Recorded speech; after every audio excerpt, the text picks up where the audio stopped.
I'm going to tell you exactly what I feel about Alex Hormozi, what I loved about this weekend, and what I hated about it.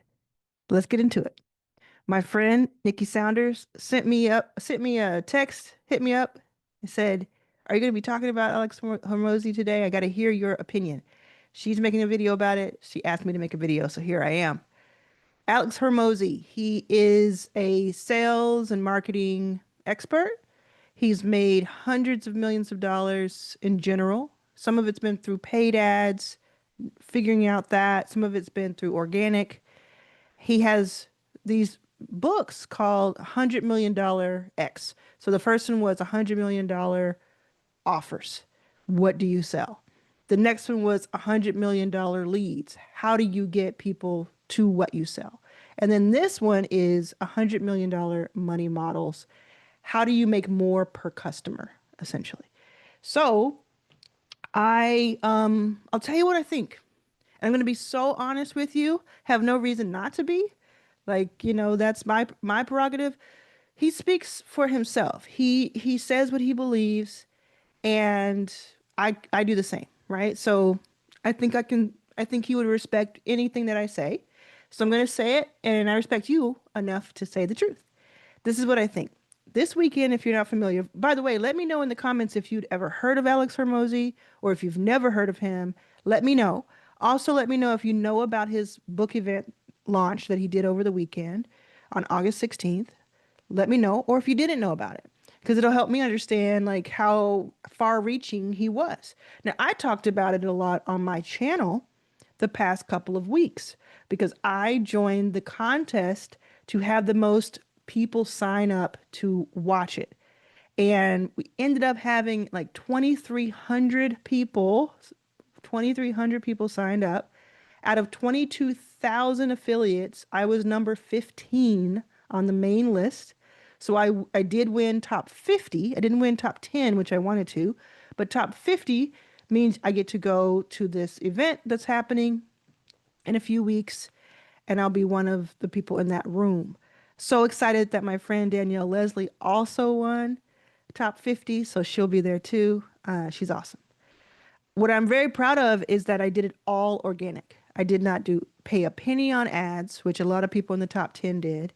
I did not do any AI cold outreach automation, which some people did. And it was all organic. And I started later than everybody else for the most part. So I'm happy for everybody who won. There's no salt, there's none of that.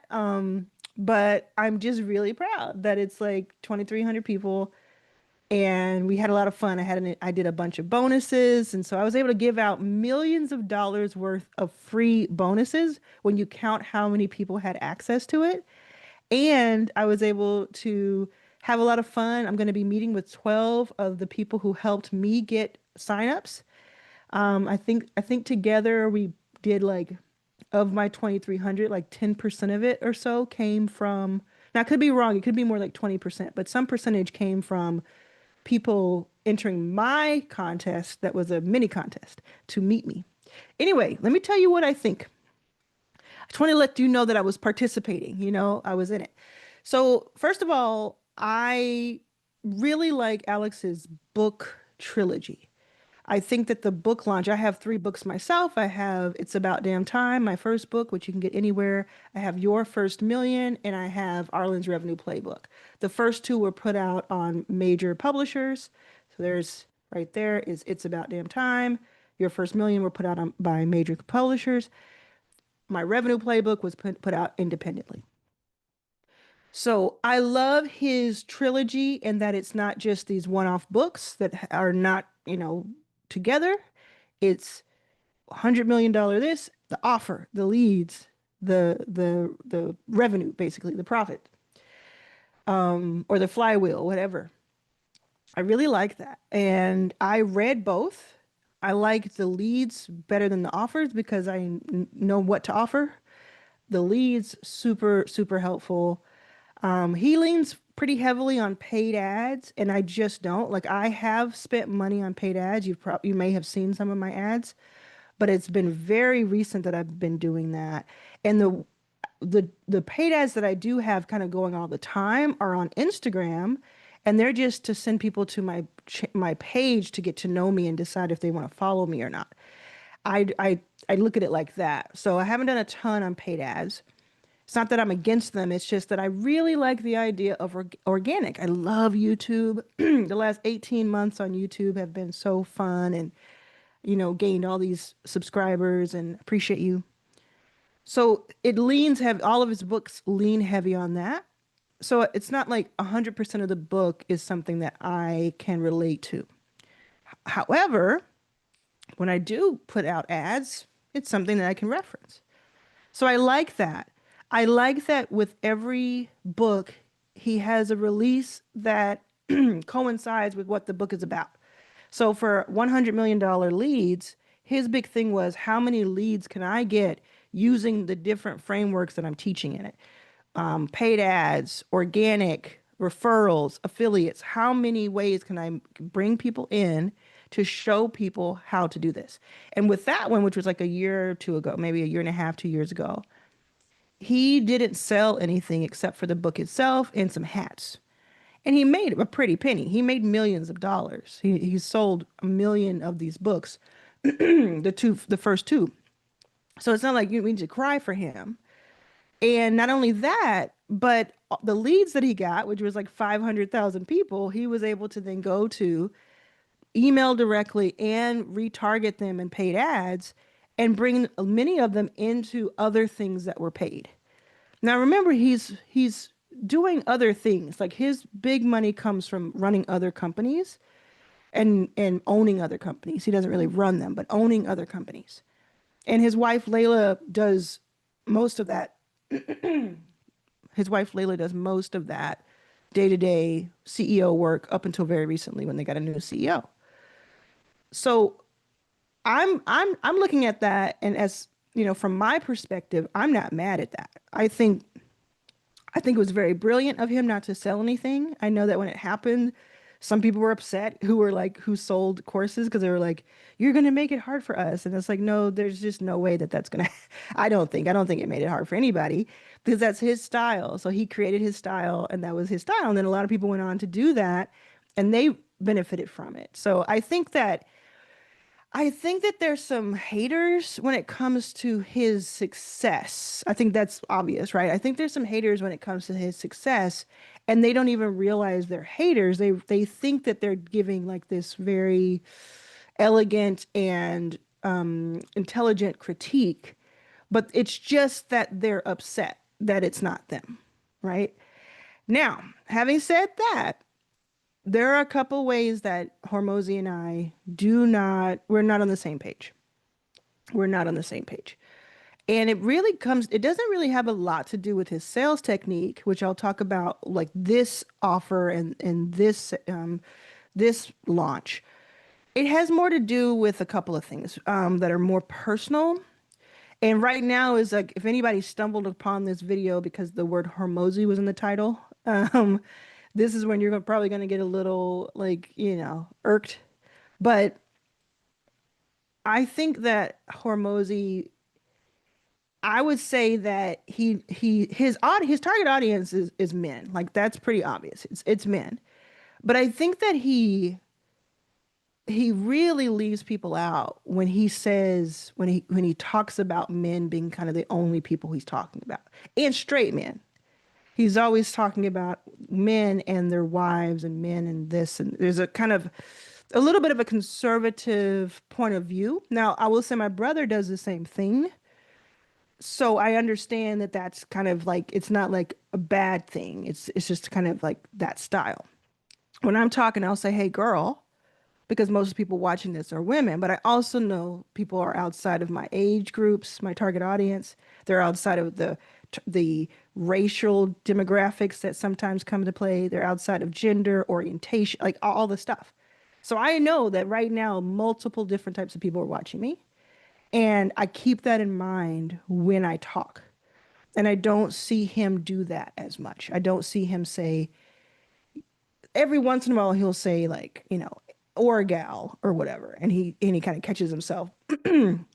But I do think he's leaving some money on the table because, all respect to Layla, he's an attractive dude.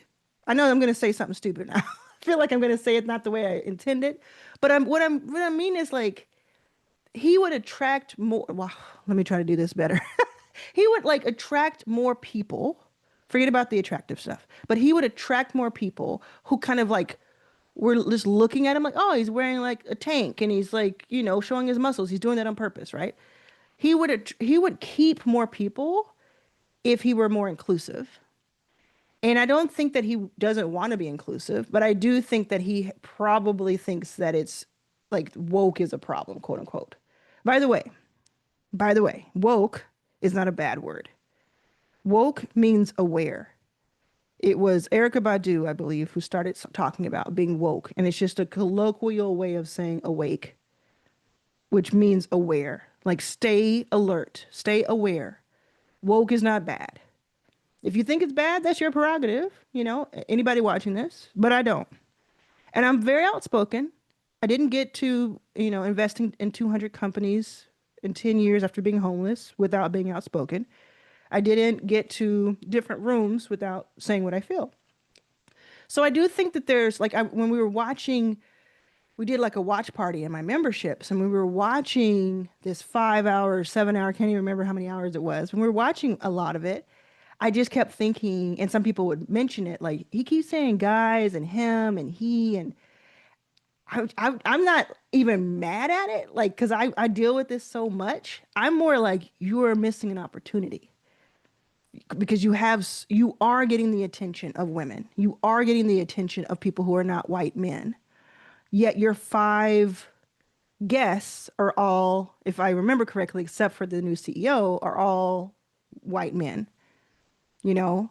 And there are different types of entrepreneurs that you could have showcased. So to me, I'm looking at it more strategically. I'm not even trying to get into the politics of it. I'm just like, there's money being left on the table. If you would open up that aperture a little bit more, there are actually more people who would buy from you, you know? Now, the dude made more than $100 million by my calculations in 72 hours.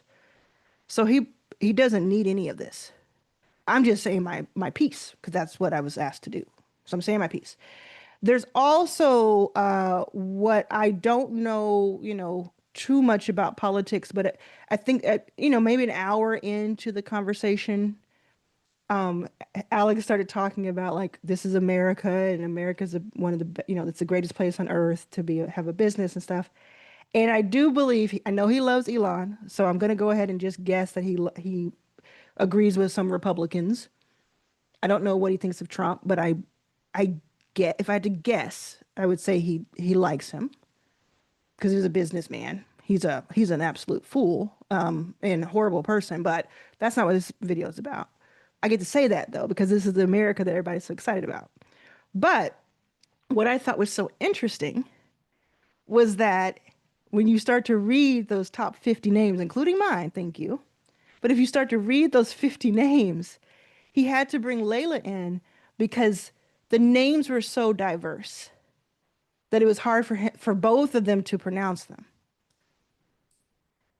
Which tells me, dude, your audience is far and wide. He himself is, I believe, Iranian, but your audience is so far and wide. And yes, your target audience is who it is. But if I were reading off a top 50 of anything that I did, and 40 of those names were Chad Buckingham, I might start to think, hey, there's a lot of Chad Buckingham types in my audience. I probably can speak to them a little bit. So I think that there's a little bit of a disconnect between who is actually loving Hormozi and who he thinks is loving him. So I'd love to see him. He doesn't have to go woke. He doesn't have to do all the things that scare, the mind. But I do think it was just like strategically, just have a little bit more diversity. And if you do have it, show it more. Sometimes when I'm talking, like in rooms, I'll speak on stages across the world and in the United States, and I'll get paid to do so a lot of times. And I'll speak sometimes in front of like 3, 4, 500 white men. A lot of times I'll speak in front of larger groups, but if it's white men only, it's usually that size. And it's at a bank or some sort of financial institution. And some people will come up to me afterwards, or even the person interviewing me will bring it up and I'll talk about it. And they'll say, well, I do have diversity. Like, you can't tell me I don't. You don't even know me. You don't know who my best friend is. You don't know what wedding I went to last week. You don't know who my chief of staff is. You don't know that. And I say to them, that's the point. I don't know it. I went to Sam Altman, who I've known for at least 10 years. And I said to him, where are the black people at OpenAI ChatGPT? Where are they? If they exist, showcase, showcase. And there was a guy at Meta who I said the same thing to, and he got all upset. And it's just like so fragile, you know? So I'm not saying I'm not putting that on Alex. So that's again a different story. But it would be really cool if we could see that diversity. Now, what I want to talk about now is like the strategy behind all the work that he did, or what I could see of it. Like, I'm super interested. That's why I wanted to win top 10, is because I wanted to ask him about the steps he took, the things that other people might not ask him. I wanted to ask him, and that's what you win with top 10. But all good. Um, so he went into this and he kind of did the same thing he did last time, which is he did a stack. He did like a webinar, which he learned from Russell Brunson. You know, he did this like webinar thing, and he stacked value, stacked value, stacked value. And then he said what the price was going to be. But just like last time, it was a fake out because he said, I could have charged you this, but I'm going to not charge you anything. And everybody went crazy and was excited because he did that last time, and nobody knew he was going to do that. So everybody was like blown away. So he did it again. And to me, if he had done all that and then he sold the course, I would have been like, oh, he just ruined 4 years and millions of dollars and goodwill you can't even, quantify. But he did it. He did it the way that we hoped he would do it, which is stack, stack, stack, stack, stack. Here's the thing for free. And everybody was excited. And then he went into an actual sale because his thing was, look, I'm going to do exactly what my book is about. My book for this is about making money, and not only making money, but making more money per customer. He's like literally teaching this thing, and then he's doing that thing. So I know that there are some people who are upset that he sold after that and that he's selling something for $6,000 and for $24,000. I understand that you don't want to feel like you're just a commodity and that you're just being used by somebody. But in this case, I feel like he kind of told you the game plan ahead of time. If you did any research or knew anything about him, I'm going to do the thing that this book is about. Like, that's his MO. So the thing last time was about leads, so I don't need to sell you. I just need to show you how many freaking leads I can get so you can go do the same. And then this one, I'm showing you how to make more money per person. So I'm not going to just do nothing. And when I sell, I'm going to also upsell like crazy. So in other words, I was prepared. I was prepared, and I was delighted by the fact that he did give away a bunch for free for people who couldn't afford the 6K plus. He had 1 million people signed up, I think. There's been already 1 million people who have watched it live in the replay so far. If Danielle Priestley says that 1% of your audience is going to be able to pay like the high ticket, think of that as like Hormozi's 24K. 9% will be able to pay mid ticket, so that's 6K. And then the 90% would be able to pay 500 or less. Think of it as that free or the book itself. Okay? So if you take those numbers and you say 1 million people, and there's probably more, but there's like 1 million people, that means that in his mind, 10,000 people could pay the 24K, and 90,000 could pay the 6K. So If you knew that going into this thing that you yourself had already spent $4 million on in ads, which he did, and who knows how much in people and in planning and all of that. And you, it's just, it is a free country. Like that's the point. We agree on that. Like it's a free country and it's a capitalistic company, like a country. If you knew that and you had already given away so much for free, why wouldn't you offer it? I have the decision making power in my life. I have autonomy over my life. If I don't want it, I don't get it. Same with you. If you don't want it, you don't get it. But if you never offered it,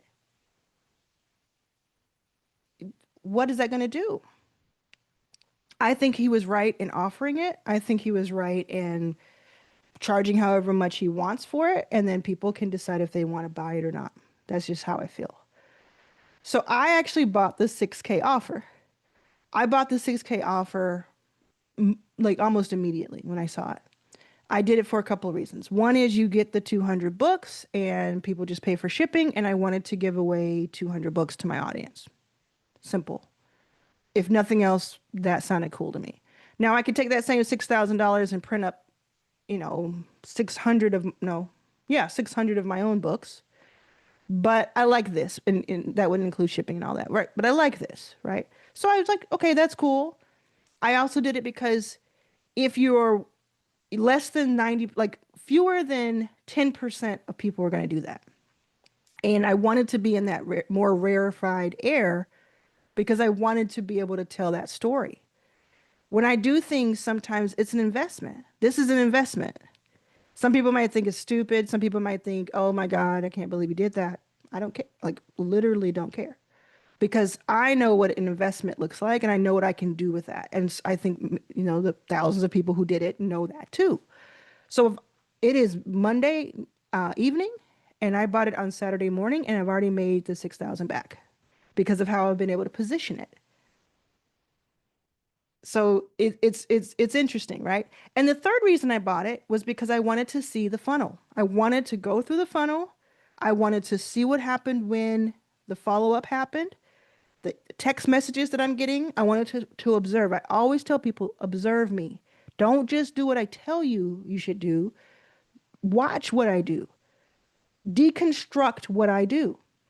Because I'm just doing a big experiment. It's all a big experiment. When I pushed the button to pay, I said to myself, if I don't make this back, if it ends up, I regret it or whatever, am I going to be upset about that? I said no. Then I said, that's the reason that I can push the button. Now he had an upsell from the upsell, which was like a total of 24,000. So you pay 18,000 more. And that's just not something I wanted to do. I did not feel that it would make sense for me to do that. I feel like that is I see two people already that I know who did it. Max Persin and Harut, they both did it. And it's perfect for them. It's absolutely perfect for them. They have a very specific audience and they'll be able to flip that within days, within weeks. They'll be able to get that paid back. Super cool.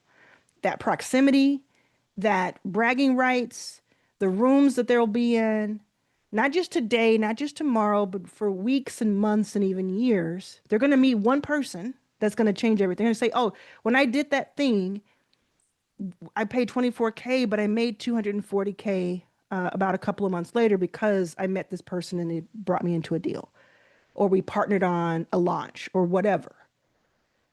To me, these are the steps and the moves that I make all the time. I just didn't want to do it with this particular offer, but I do it all the time. I spent like overnight, split second decision, $10,000 for a VIP day for somebody because I wanted to learn about a certain thing.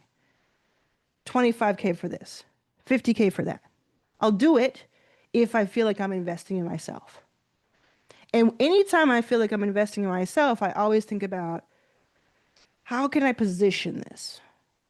For the VIP day, what I thought was, if I have a launch after this VIP day with this person who is so specific in what they do, and that launch brings me back at least the 10,000, in the first week, then I know that over a year or two, I'll make 10 times this at least. And to me, that's worth the risk. There's a risk profile that a lot of us have who have generated a lot of money. I'm not telling you that I'm over here rolling in dough. I'm not. I have 4 households that I take care of. I've invested a ton of money into my businesses, and other people have $1 million in scholarships, and most of that has been put out. And I spend a lot of money on things that I'm waiting for the return to happen later. So I'm not saying this while like is it Bucati? Is that what it's called? Bucati is outside. I live in a high rise, but it's an apartment. You know, I have to look at my bank account to make decisions. But I know how to generate money, and I generate quite a bit of money every year, 7 figures. And so when I think about the positioning of something, I think about how either now in the moment or like holding on to it in secret a little bit and then like revealing it later, how will this help me make money? So that was very clear that VIP day, $10,000 that came back to me because I implemented. I'm going to make it right. I think Rachel Rogers, who herself has a 18,000, she has a 15,000, an 18,000, and a $25,000 offer. And multiple people pay it. She also makes like $10 million a year from a mid-ticket membership. Like she's doing it. But she will peel off 100K, 50K, 250K, even more if she feels like she's going to get something in return. It's an investment in herself. And what she says is, and she was in my mastermind for a year, so I understand she I see firsthand that she invests in herself. But her thing is on the day that I make the payment, I've already gotten my return on investment. And you say, well, how did you do that? She says, because as soon as I make the investment, I make a decision that I'm going to get a return and that it is worth it. And then I will do whatever I need to do to make it worth it.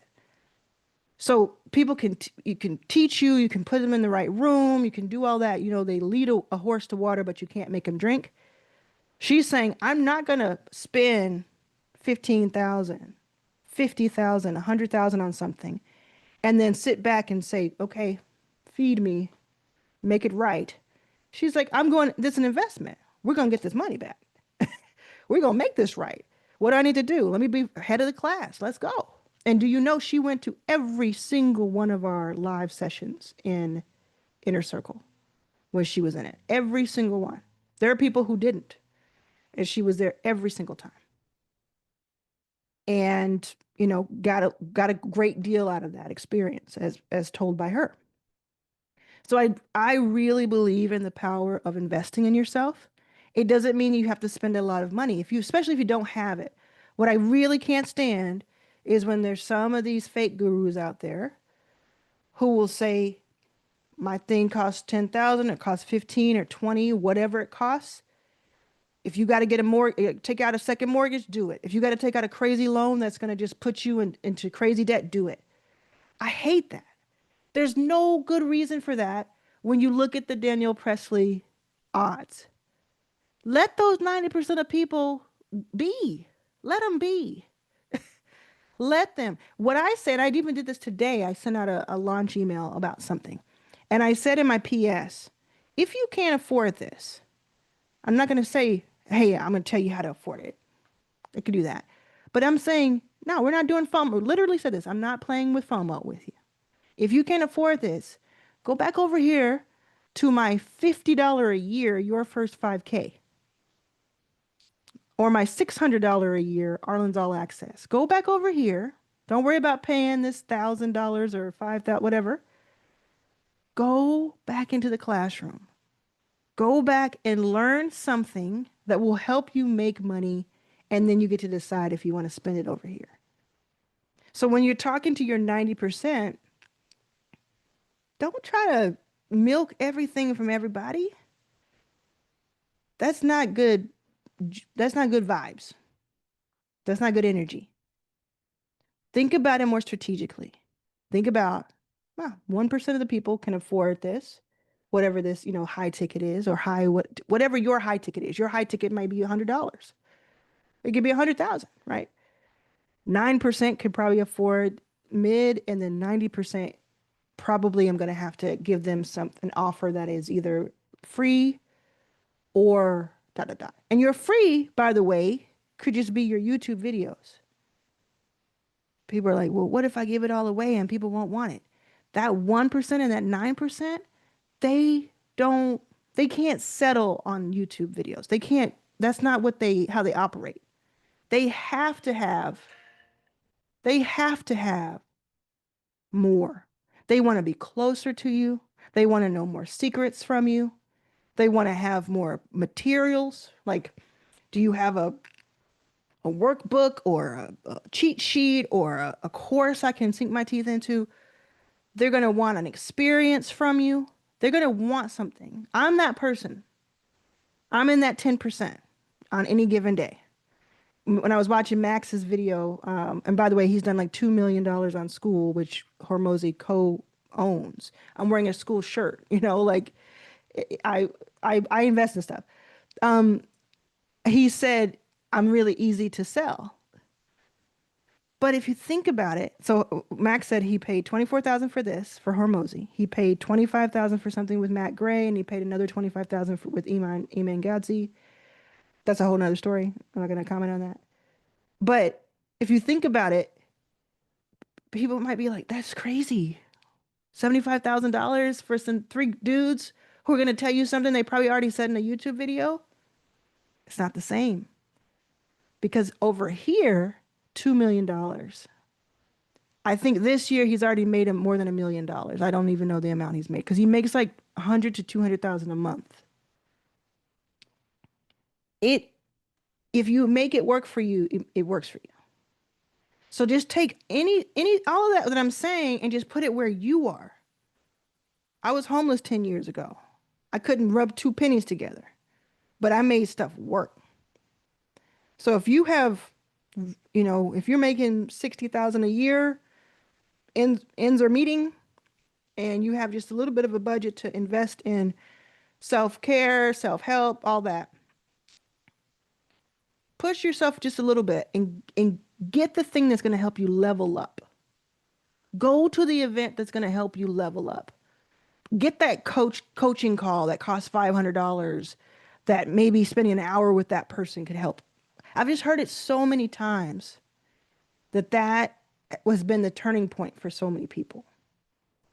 And if you don't like the Hormozi style, don't buy from him. Don't watch his videos. That's all you have to do. If you don't like my style, if you're like, oh, this girl, I can't believe I have so many people in my comments. Well, why are you on YouTube if you make so much money? Come on. Don't be a fool. Just stop watching. I have people hate watch 30 minutes, 40 minutes in, and then they give me these long diatribes, long paragraphs of how much I suck. And I'm like, I hold my comments. So nobody is seeing this but me, and I'm not reading it. Delete and block. If you don't like it, don't consume it.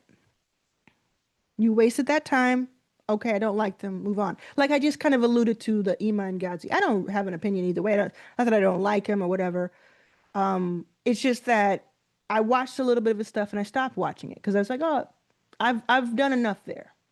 I don't like the way he kind of came at somebody that I enjoy, so I'm going to put him to the side. But I really don't like Elon Musk. I really don't like him. Guess what? Don't have a Tesla. Don't have any stock at any of his companies. Don't watch him online. Have deleted, not even deleted, but gotten rid of my Twitter account. That's what you do. That's your prerogative as an adult. And if you're watching from outside of the US, it's your prerogative as a world citizen. And when it comes to Hormozi's, what happens next, I think, so if you think about it, he probably is going to let us know in the next couple of weeks how much he really made. I bet you he tells us the real number. I bet you he'll tell us how much it costs for that. At least give us some indication of what percentage of this was profit. And I bet it'll be between 100 and 150 million, if not more. Because if you start to really do that math, I mean, let's do some math on this. He said he had 25,000, 25,000. I don't know. He had sold half of that by the time I'm doing this. So let's just say he had 25,000 of the 6,000. I mean, that's $75 million dollars if he did 12,500 times 6,000, which I think he's already done. And if he does all of it, which he probably will by the time this is all over, that's why he's doing these replays and everything. That's 150 million. He said he already sold more than 3 million books. Divide that by 200, multiply that by 6,000, you start to get numbers. You start to understand where he stands right now. So I bet he'll do that. I'll bet he'll I think obviously it's like when Lady Gaga did the Super Bowl. I know this is a little weird for me to go there, but it's just how I think. Lady Gaga did the Super Bowl a few years ago, and her whole like from that moment on, it's stadiums. There's never going to be a time where she's not playing a stadium, except a little bit of that Vegas thing that she was doing with Tony. Um, yeah. Anyway, so she's like it just kind of took her to a different echelon. She's never going to not do stadiums or sell out in Brazil, million people on the beach or free. Beyonce, of course, obviously the same.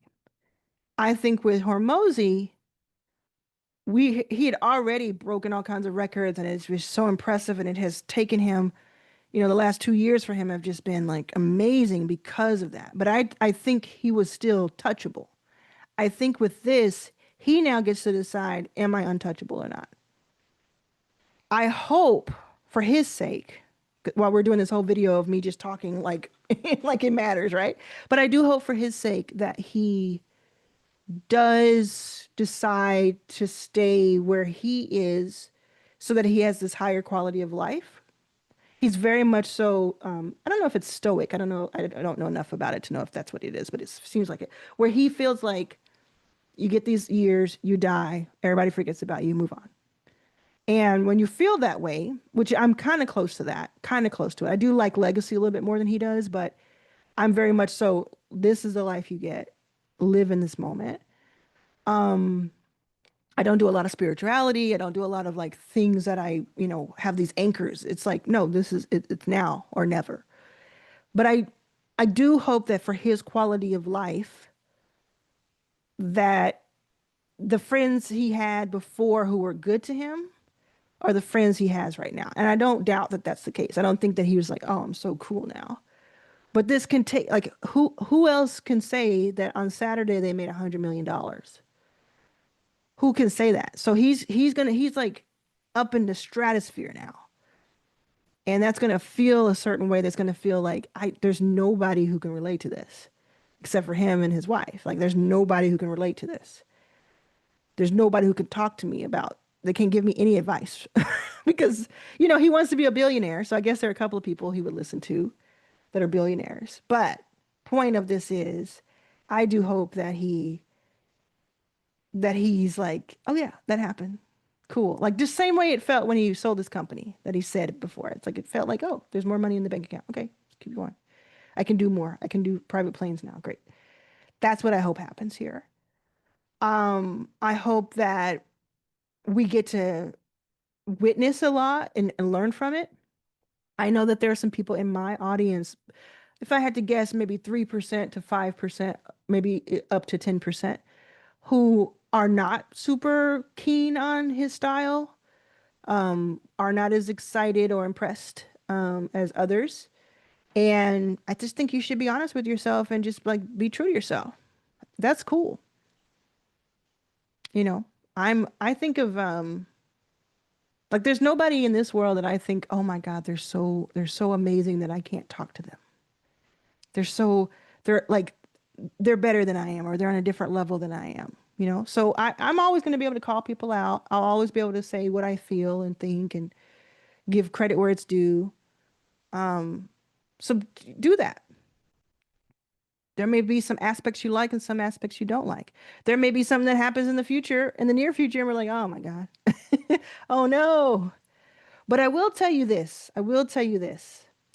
There's a video that he did. There's a video that they both did, that Layla and Alex did individually at different times. Layla's was probably 4 years ago or something, and his was probably a year or two ago. And they were both about haters. And they're both about basically, it's like haters, it's like the shorthand, but it's basically like if you get called out on something or accused of something or canceled, or you have a lot of people looking at you and making fun of you or saying things that are false about you, that is like people are believing. What do you do? And he does this and he makes a chart and he says, you know, these four quadrants, this is what you do in this case, this is what you do in this case. And Layla has a video that it's about like people hating on her and what do you do in that case? When it's like, I think hers was like employees that were upset at one point. I can't remember exactly. And there was something I went through a few months ago, probably in December or November of last year. And it wasn't the first time I've gone through something like this. When you have a venture fund like I have, when you have a story like I have, when you've been on the cover of Fast Company, when you've, you know, put yourself out as much as I do to my audience, you know, my audience is probably in the hundreds of thousands of people. There's going to be some backlash, and there's so much love that I get every day that it just like covers me in love, and it's like a blanket. But there's also backlash. You can't help it. But I'm human. And so there's this thing that happened and I got really down. Like I was like, what's the point? I wasn't suicidal or anything, but I was like, I felt really, really like there was a lot of like people were ungrateful and that I had done all this work and it still didn't matter against all the odds, right? And I watched those two videos because I was just like searching on YouTube. I just needed some help. And I watched those two videos and it helped me sleep soundly that night. And for about 5 days in a row, before I'd go to sleep, I'd watch both videos. I'd watch Alex's first and then Layla's. And then I'd go to sleep and I could get through the night without waking up and being terrified. And then I did it again and I did it again. And it was therapy for me and it helped me so much. It it really saved my sanity at a time where I did not know where to get that from. I didn't understand I didn't feel like there was anybody who could relate to me in that moment. And even if they could relate, I didn't have access to them. So I needed something that could come from somewhere. And they were those people in that time. And I thought it was so interesting that they both had resources for me. I wasn't even searching for it, but you know, you put Hormozi in and you're going to get both of them, right? So when I say I wasn't searching, I mean I didn't know that I thought that Alex would have it, but I love that they both had it. And I really cherish that and I really appreciate it. And I've sent these videos to other people when I've had issues. I've also I have it like back pocket. If something comes up, I know where to go. And that type of thing breaks through, it transcends any kind of potential political differences you might have. Again, I'm not going to assume too much because I simply don't know enough. And it breaks through any woke versus non stuff that there is. It's like a human level of like, oh, I'm so grateful. I also mentioned at the beginning of this that I would tell you about meeting Hormozi. I met him in October, and this is kind of tied to what I was just talking about. I met him in October in Vegas at his HQ because I won the school games. Again, school, check it out if you haven't yet. You can join mine. I have links in my description. And just by the way, just leave a comment. Let me know if you're still here and if you have any opinions of this. It'd be really awesome. Don't forget to subscribe. Um, I won the school games, which meant I got to hang with him and Sam Ovens, who owns school, and Alex is a co-owner now. He invested quite a bit, and it was I don't even remember. It was like probably 8 a.m. or 9 a.m. to 5 p.m. of pure mastermind. And the way that he did his mastermind, we do it a little bit differently, but the way he does it is he just asked at the time. He said, you know, throw questions at me. What do we want to talk about? Wrote them scribbled them down where everybody could see. And then he just kind of looked at it and made categories for himself and said, okay. And then he just went down the line and he just taught on every one of them across like 12 different topics. And he would take questions and he would dive deeper and he'd ask questions. Sam would say a few things, but it was mostly 8 hours of Hormozi. Just, there were only maybe 20 people in the room just giving that value. Now it was recorded. So if you go into the schoolers section of school and go find those old recordings from the games, you'll see it from October, I think, 2024. So it does have more impact than those 20 people in the room. But it really impressed upon me that it's not hype. It's not like, oh, he's really good at content and it makes him look whatever. If you've ever watched his videos, you know he'll talk for like 45 minutes and he'll teach you for 45 minutes. And he probably has bullet points and scripts and all that, but he's that guy. He's doing that in real time. So I wish him well. I wish the best for him. I wish the best for Layla. Layla, if you're listening to this at all at any point, I'd love to have you speak at Your First Million Live. I definitely want to interview you there or any other time. And I wish them well. I don't believe that they'll watch this, but you never know in this world. And I think that I think that overall having the experience, it was definitely fun getting 2,300 leads in 10 or 11 days, whatever. That was fun. Brought out the entrepreneur nerd in me that is there every day, but it's just on overdrive. I think that I'd love to see a little interaction with his affiliates. I'd love for Alex to send out an email to his affiliates and say, hey, you did a great job, and this is what's next, and hey, here's something special for you. I did this thing for you. That'd be cool. I think, again, it's not like heartstrings cool. It's more like strategically, the people who did this for you are a little bit more invested than anybody else, even if they brought in 2 people, probably 10, 20 people, right? I brought in 2,300. There are people that brought in 10,000, people that brought in 50. And he could take that list and there could be this whole thing that he provides for them, either free or paid or free with an upsell. I think everybody would be interested in that. That's just my opinion. But listen, I'll tell a quick story to tell you why I'm not hating on this man. I was broke. I've been broke, up until I was 36, I was broke. So I'm 44 now. So no, up until I was 35, I was broke. My bad. So about 10 years since I was homeless and stuff. But before then, in my late 20s, I believe, I was just broke my whole adult life. And a lot of times it was fun in the 20s because you can just be broke and still kind of have some fun. It just only got worse, But I had these roommates and in LA, and one of the roommates and another friend of ours, we drove down to San Diego, one of their cars. I drove, but it was one of their cars. And we were seeing, I forgot exactly why we were there, but we were there for some reason. And then we were coming back up, and I was designated driver. So we were going to drive late at night from San Diego up to LA. And in San Diego, I had an ex-girlfriend. And this ex-girlfriend, I'm a little strange, so it won't feel strange to you if you're a lesbian. But she had a new girlfriend, and they had a new house, and I went to go see it. It happens, okay?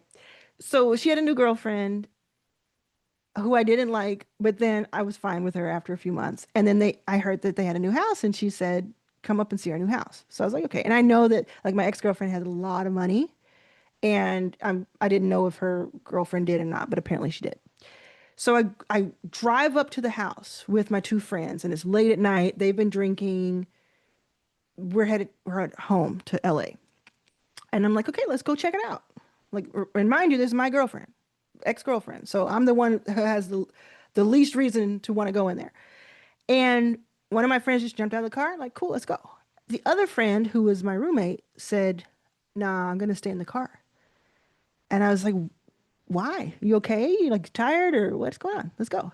She said, no, I would be too jealous. Like, this house looks amazing. I would be too jealous if I go in there. And I was like, and remember, I'm broke, like I'm barely getting by. But take away the ex-girlfriend part of it. I was like, this is a beautiful home. I'm going to go look at this place. So I go in there and I look at it, and it's ridiculous. This is a ridiculous house. It's so beautiful. And, probably at the time, I mean, every month I had trouble with rent. So probably was having trouble with rent. But I walked in there like and I felt like $1 million. I walked in and I was like, good for y'all. They didn't even earn it. It was their parents' money. But I was like, good for y'all. This is awesome. And the reason I felt that way is why I feel that way when anybody I know or don't know succeeds. It's because it makes me think that I can too. If somebody has more than I have, all that does is provide evidence that I can have it too. It doesn't make me jealous. It doesn't make me envious. It doesn't make me bitter. It makes me say, oh, it's possible. Okay, cool. Bet. Let's see how long it takes me to get that.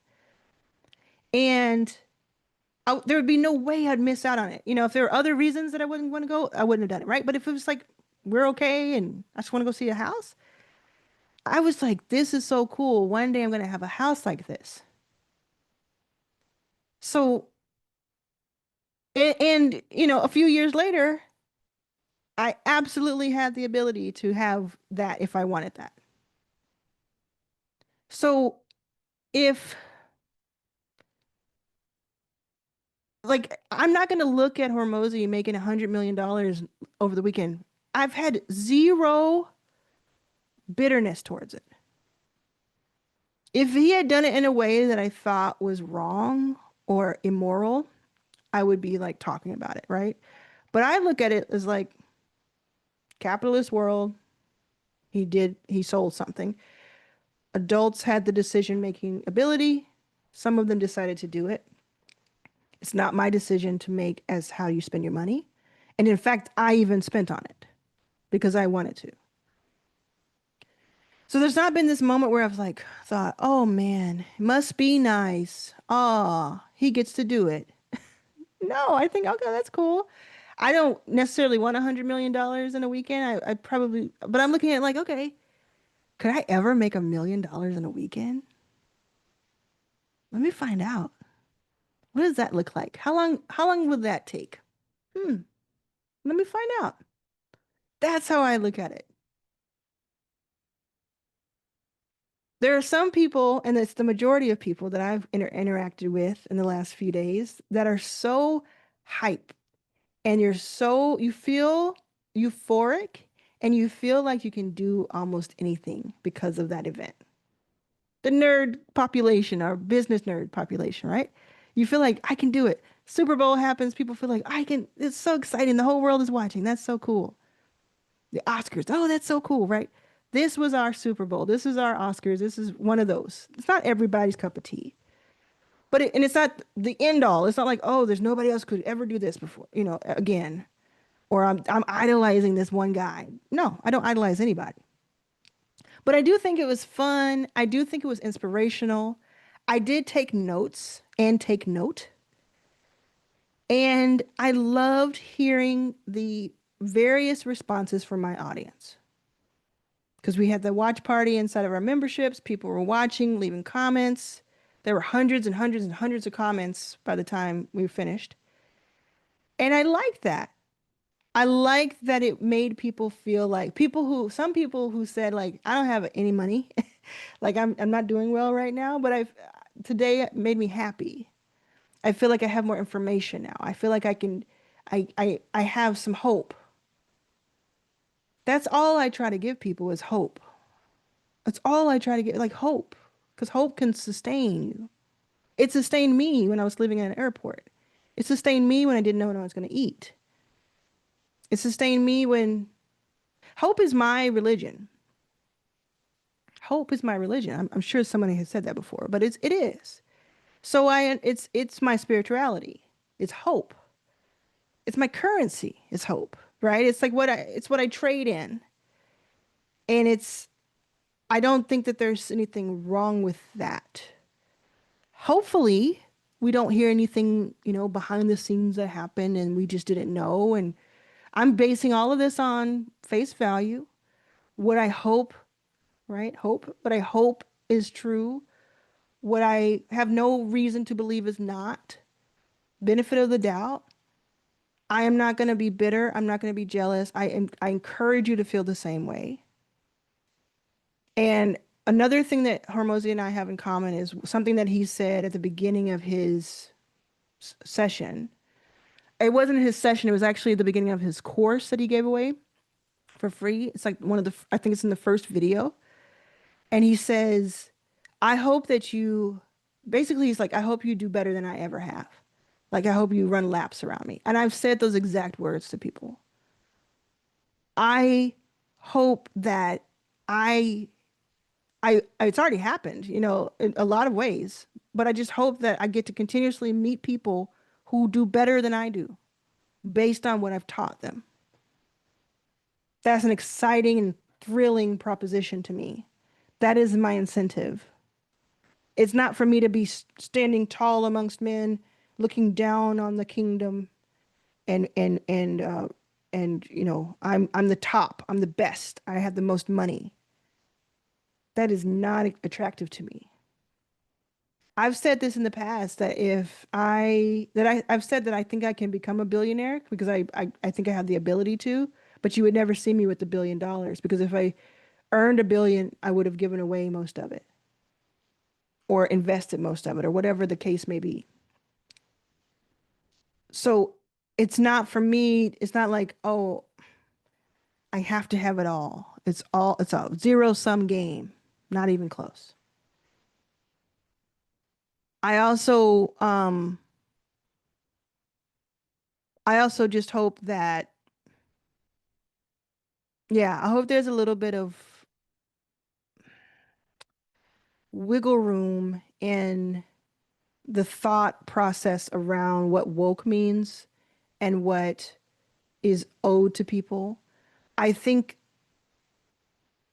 that there's an education that can happen, that if people truly knew the atrocities of slavery, the atrocities of civil rights injustices in after slavery up until now, truly knew that how immigrants are treated who are not like just white passing or around billionaires. Like I just truly think that if the same weekend that made $100 million was spent on education, I think that it would be harder to dismiss people's feelings. And I don't mean that to any one person. I mean that to everybody. If I get on a, if I'm getting on a plane and there's someone who's in a wheelchair and I stand there and I wait for the wheelchair to go in and they have to be picked up and put in a seat, it does not make me any less of a person. It does not take away from the hard work that I did to give them the grace to get into that seat, to give them the time to understand, oh, they have it harder than I do. They just have it harder than I do. To admit that to myself does not make me less than, it does not take away my merits, does not take away my hard work. Because I can walk onto the plane and they can't. So if someone says, because I am a woman, I have to face and deal with other things that you may not have to as a man, simply, it doesn't mean that you are less than as a man. It doesn't mean that you have anything taken from you. It simply means, hey, can I have some extra time? Can I have some extra grace? Can you look at it from my perspective that it is harder for me to walk down the street than it is for you to? that I can't put headphones on and run at night like you can. If you are a white person, it doesn't make you any less of a person to admit that it's that black people are going to be treated differently, or a Hispanic person is going to be treated differently, or that there's racism everywhere, or that I'm not just saying this to other people like you can stand to do better. I can stand to do better. I can do better. I mess up all the time. Admit it. It's okay. It's just true. It's not like it's take oh no, well, I used to be homeless, so I have to do this oppression Olympics. No, I can just say, wow, it's hard for you as a person working at this hotel who's cleaning my room. It's harder for you because of a language barrier. I can't speak a word of almost a word of Spanish, so I don't know how I would fare in your country, wherever you are based, and have to look over my shoulder. I don't know how I would do. So I'm going to admit that that is the case. It doesn't take away from the fact that I deal with stuff too. If you are a white man, it doesn't take away from the fact that you may have lost a loved one. You may have been sexually assaulted. You may have a learning disability that's invisible even. It doesn't take away from that to admit that someone else may need more time to get on the plane. So that's all I'm looking for. I'm not, I don't think it's that hard. I think that we make it hard. I was on a panel for Politico a few years ago, and I was being interviewed at this big Washington, D.C. event. And uh, yeah, anyway, Lindsey Graham was there, and he ate into my time. And so on stage, I was like, did Homeboy mess? It's on video. I was like, is Homeboy the reason this interview is so short? You know? And I don't know. It was that interview where I was just talking about being woke, and I don't even know if I used that term at the time because it's been about 6 years. Um, anyway, it's not that I need everybody to not be anti-woke because I kind of don't care. I think it's a little silly, but I did say in that interview, Elon Musk can supposedly get rockets into space, can get at now things implanted in people's brains, can have manufacturing of Tesla across the world,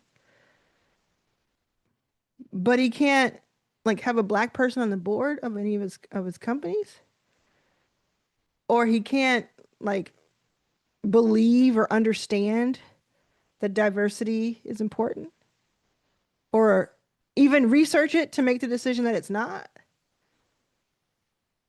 These giants of industry can literally take us to the moon, but they can't figure out how to get a woman in the C-suite. It's not intellectually honest.